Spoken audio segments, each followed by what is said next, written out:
स्वर्ग में देवता भी उनका अभिनंदन करते हैं जो हर पल महाकाल का वंदन करते हैं। हर हर महादेव दोस्तों, ओम नमः शिवाय। जय भोलेनाथ। आप सभी पर भोलेनाथ की कृपा सदा सर्वदा बनी रहे। आज सावन मास के शुक्ल पक्ष की त्रयोदशी तिथि है और आज है बुध प्रदोष व्रत। भगवान शिव की कृपा प्राप्त करने के लिए इस दिन प्रदोष व्रत की कथा अवश्य ही पढ़नी और सुननी चाहिए। बुद्ध प्रदोष व्रत की कथा सुनने और कहने से हर पाप नष्ट हो जाता है और जीवन में महादेव की कृपा से सब कुछ मंगल ही मंगल होता है। बुद्ध प्रदोष व्रत की पूजा प्रदोष काल में की जाती है और पूजा के बाद ही भोजन ग्रहण किया जाता है या फलाहार ग्रहण किया जाता है। इस दिन हरे रंग के कपड़े पहनना और हरी चीजों का सेवन करना बहुत ही शुभ माना जाता है। आज प्रदोष व्रत बुधवार के दिन पड़ा है, जिसे हम बुद्ध प्रदोष व्रत कहेंगे। बुध ग्रह बुद्धि, वाणी, व्यापार और विवेक का कारण है। इस दिन व्रत और शिव पूजन करने से मानसिक शांति, निर्णय शक्ति, परिवार में प्रेम और रोगों से मुक्ति प्राप्त होती है। बुद्ध प्रदोष व्रत करने वाले व्यक्ति के जीवन से कलह, संदेह और मानसिक अस्थिरता भी समाप्त होती है। कलयुग में जब धर्म दुर्लभ होता जा रहा है, अधर्म और मोह से जीवन ग्रसित होता जा रहा है, ऐसे समय में कथा श्रवण ही सबसे सहज साधना बन जाती है। कई श्रद्धालुओं के जीवन में इस व्रत और कथा से चमत्कारिक परिवर्तन भी हुए हैं। जहाँ असाध्य रोग थे वहाँ स्वास्थ्य आया, जहाँ विघ्न थे वहाँ सफलता आई, जहाँ मन में शंका थी वहाँ अब श्रद्धा और विश्वास है। इसलिए प्रिय श्रोताओं, अब आप सभी अपने मन को शांत करें, मन में श्रद्धा का दीप जलाएं, भगवान शिव, माँ पार्वती और नंदी बाबा का ध्यान करें और सुनिए आज की वह शुभ प्रदोष व्रत कथा। यह कथा आपको धर्म, सुख और मोक्ष तीनों ही दे सकती है। तो सभी प्रेम से बोलिए हर हर महादेव। ओम नमो पार्वती पतये हर हर महादेव। तो प्रिय श्रोताओं, अब सुनिए बुद्ध प्रदोष व्रत की पौराणिक कथा। एक कथा के अनुसार एक बार एक पुरुष का नया नया विवाह हुआ था। गौने के बाद दूसरी बार वह अपनी पत्नी को लाने के लिए अपनी ससुराल पहुंचा और सास से कहने लगा कि बुधवार के दिन अपनी पत्नी को वापस लेकर जाएगा। ससुराल के सभी लोगों ने उसे समझाया कि बुधवार के दिन मायके से ससुराल लेकर जाना सही नहीं है, लेकिन वह नहीं माना। विवश होकर लड़की को भारी मन से विदा कर दिया गया। नगर के बाहर पहुंचने पर पत्नी को प्यास लगी। पुरुष लोटा लेकर पानी की तलाश में चल पड़ा। पत्नी एक पेड़ के नीचे बैठ गई। जब थोड़ी देर बाद पुरुष पानी लेकर वापस आया तो उसने देखा कि उसकी पत्नी किसी से हंस हंस कर बात कर रही है और लोटे से पानी पी रही है। यह देखकर वह क्रोधित हो गया। जब वह पास पहुंचा तो उसने देखा कि उस आदमी की शक्ल उसकी तरह ही है। पत्नी भी सोच में पड़ गई कि दोनों पुरुष झगड़ने लगे। धीरे धीरे वहां भीड़ एकत्रित हो गई और सिपाही भी आ गए। हम शक्ल आदमियों को देखकर वे भी हैरान हो गए। उन्होंने स्त्री से कहा कि उसका पति कौन है। स्त्री की कर्तव्य मूढ़ हो गई। तब पुरुष भगवान शंकर से प्रार्थना करने लगा कि हे भगवान शंकर, हमारी रक्षा करो। मुझसे बहुत बड़ी भूल हो गई है। मैंने सास ससुर की बात नहीं मानी और बुधवार को पत्नी को विदा करा लिया। मैं भविष्य में ऐसा बिल्कुल भी नहीं करूँगा। जैसे ही पुरुष की प्रार्थना पूरी हुई, दूसरा व्यक्ति अंतर्धान ध्यान हो गया। पति पत्नी शाकुशल अपने घर पहुंच गए। उसके बाद पति पत्नी ने नियम पूर्वक बुद्ध प्रदोष व्रत करने लगे। प्रेम से बोलिए भोले शंकर की जय, माता पार्वती की जय। ये थी बुद्ध प्रदोष व्रत कथा। बुधवार के दिन बुद्ध प्रदोष व्रत रखने से दाम्पत्य जीवन तो मधुर होता ही है, साथ ही जिन लोगों को संतान सुख नहीं मिला हो या संतान से जुड़ी समस्याएं हो तो उनकी ये समस्याएं भी दूर हो जाती हैं। तो प्रिय श्रोताओं, अब सुनते हैं संवाद जो देवी पार्वती और भगवान शिव के बीच हुआ था। एक बार माता पार्वती और भगवान शिव सृष्टि का भ्रमण कर रहे थे। पथ में वे एक निर्जन वन से गुजरे। वहां पत्थर के नीचे एक छोटा सा कीड़ा बिलबिलाता हुआ दिखाई दिया, धूल और कांटों में लिपटा हुआ, दर्द से तड़पता हुआ, जिसे देखकर माता पार्वती का हृदय करुणा से भर गया और उन्होंने आश्चर्य और पीड़ा से भगवान शिव से जो पूछा वह अब एक कहानी के माध्यम से आप सभी सुनिए। एक बार भगवान शंकर और माता पार्वती जी साथ साथ पद यात्रा पर संसार के भ्रमण के लिए निकले। संसार में अनेक स्थानों पर घूमने के बाद एक बार देवी पार्वती जी थक गईं और उन्होंने भगवान शिव से थोड़ी देर विश्राम करने के लिए कहा। भगवान शिव ने विश्राम करने के लिए हामी भर दी और फिर वे दोनों एक बड़े से पीपल के पेड़ के नीचे छांव में बैठ गए। थोड़ी ही देर बाद भगवान शिव अपनी करवट बदलकर लेट गए, लेकिन माता पार्वती की नजरें उन चींटियों की कतार पर टिकी हुई थीं, जो एक जगह से दूसरी जगह पर रेंगती भी जा रही थीं। चींटियों के बीच में रास्ते में पड़ा था एक रेंगने वाला कीड़ा, जिसे वे चींटियां लगातार चलते हुए काट रही थीं। वह कीड़ा अपनी रक्षा करने में असमर्थ था, क्योंकि चींटियां बहुत सारी थीं और कीड़े को इस तरह चींटियों के काटने से अत्यधिक पीड़ा हो रही थी। वह अपनी रक्षा के लिए छटपटा रहा था। माता पार्वती जी यह दृश्य देखकर दुखी होने लगी। माता कैसे न कैसे करके उस कीड़े की पीड़ा मिटाना चाहती थी, लेकिन खुद करने में असमर्थ थी। तो माता ने कीड़े को इस समस्या से मुक्ति दिलाने के लिए भगवान शिव से प्रार्थना की कि भगवान शिव ने जब खड़े होकर उस कीड़े को देखा तो उन्होंने देवी पार्वती को समझाया कि आप इस पर ध्यान मत दो, यह किसी पीड़ा में नहीं है, बल्कि अपने कर्मों का ही फल भोग रहा है। लेकिन माता पार्वती अपने कोमल हृदय से इस कठोर और पीड़ादायी दृश्य को देखकर बहुत दुखी थीं। उन्होंने फिर से भगवान शिव से उस कीड़े की पीड़ा को मिटाने के लिए लगातार प्रार्थना की, लेकिन भगवान शिव भी उन्हें यही समझाते रहे कि इस पर ध्यान मत दो, क्योंकि यह तो अपने कर्मों का फल भोग रहा है और सभी को एक ना एक दिन अपने कर्मों का फल भोगना ही होता है।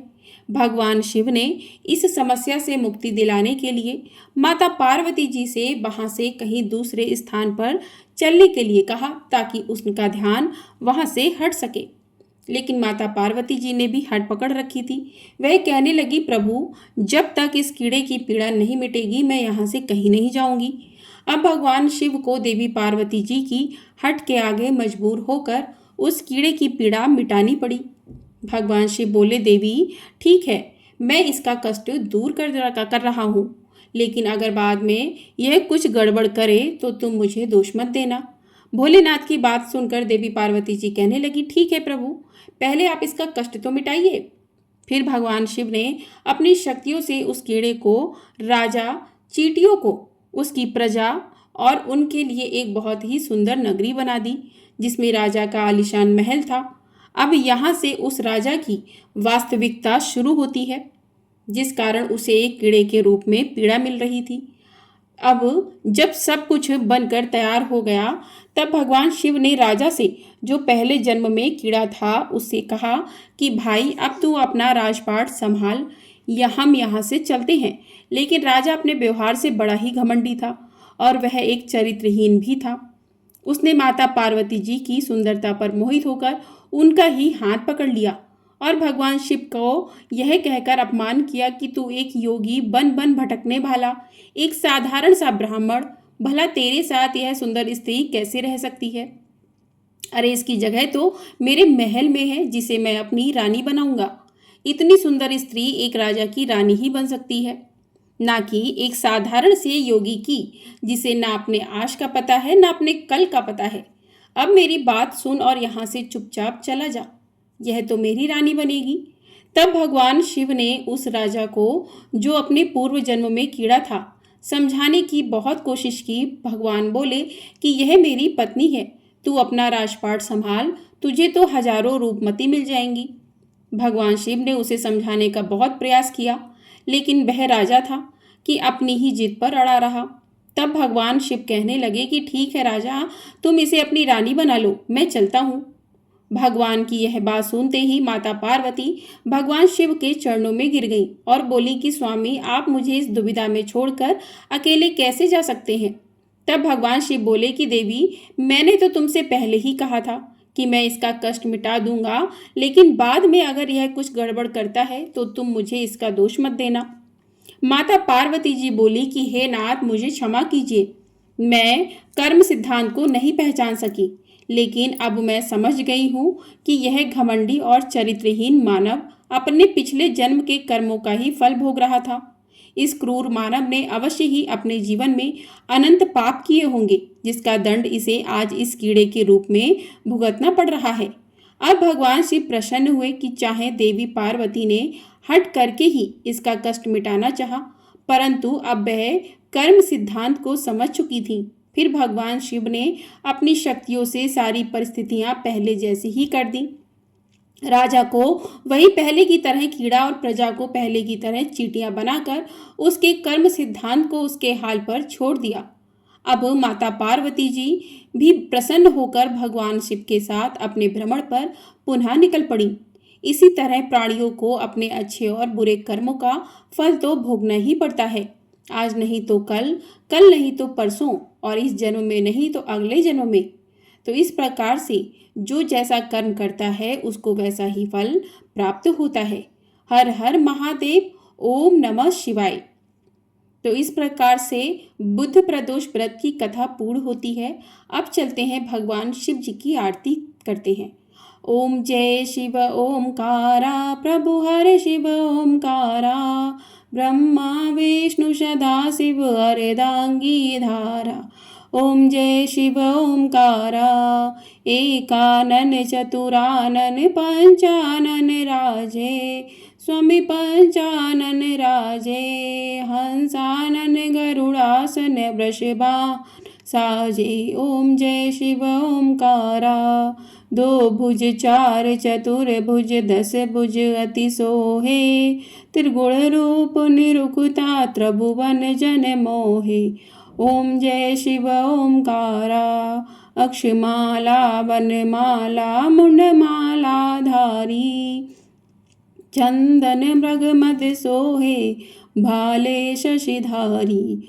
ओम जय शिव ओमकारा, श्वेतांबर पीतांबर बाघंबर अंगे, सनकादिक भूतादिक ब्रह्मादिक संगे। ओम जय शिव ओमकारा, करके मध्य कमंडलु चक्र त्रिशूल धरता, जग हरता जग भरता जग पालन करता। ओम जय शिव ओमकारा, ब्रह्मा विष्णु सदा शिव जानत अभिवेका, प्रणवाक्षर के मध्य ये तीनों एका। ओम जय शिव ओमकारा, काशी में विश्वनाथ विराजत, नंदनी ब्रह्मचारी, नित उठ भोग लगावत महिमाति भारी। ओम जय शिव ओमकारा, त्रिगुण शिव जी की आरती जो कोई नर गावे, कहत शिवानंद स्वामी सुख संपत्ति पावे। ओम जय शिव ओमकारा, ओम जय शिव ओमकारा, प्रभु हर शिव ओमकारा, ब्रह्मा विष्णु सदा शिव अर्धांगी धारा। ओम जय शिव ओमकारा, हर हर महादेव, ओम नमः शिवाय। जय माँ पार्वती की जय। तो इस प्रकार से महादेव जो भी भक्त बुधवार को पड़ने वाले प्रदोष व्रत को रखते हैं तो महादेव अपने भक्तों की हर प्रकार की समस्या दूर कर देते हैं, उनकी सभी बाधाएं दूर करते हैं, उनके सभी कष्ट मिटा देते हैं और अपने भक्तों के जीवन में सुख समृद्धि और खुशहाली भर देते हैं। तो प्रेम से बोलिए हर हर महादेव। इस प्रकार से बुद्ध प्रदोष की कथा साथ ही भगवान की आरती पूर्ण होती है। आपको वीडियो पसंद आए तो वीडियो को लाइक कर दीजिएगा। चैनल पर नए हैं तो चैनल को सब्सक्राइब भी कर लीजिएगा। आपका एक लाइक हमारे लिए बहुत अधिक महत्वपूर्ण होता है। तो वीडियो पसंद आया करे, वीडियो को लाइक अवश्य कर दिया कीजिए और कमेंट बॉक्स में हर हर महादेव अवश्य लिखिएगा। प्रेम से बोलिए हर हर महादेव। तो प्रिय श्रोताओं, सावन का पवित्र मास चल रहा है और सावन मास का ये अंतिम प्रदोष व्रत है।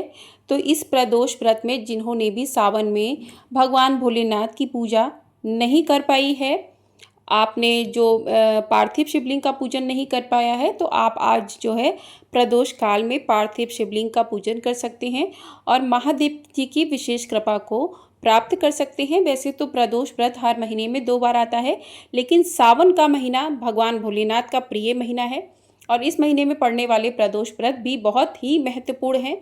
तो जो भी भक्त यदि व्रत नहीं भी करते हैं तो प्रदोष व्रत में इस दिन आप प्रदोष काल में भगवान का पूजन अवश्य करें और भगवान शिव जी की कृपा को प्राप्त कर सकते हैं। हर हर महादेव।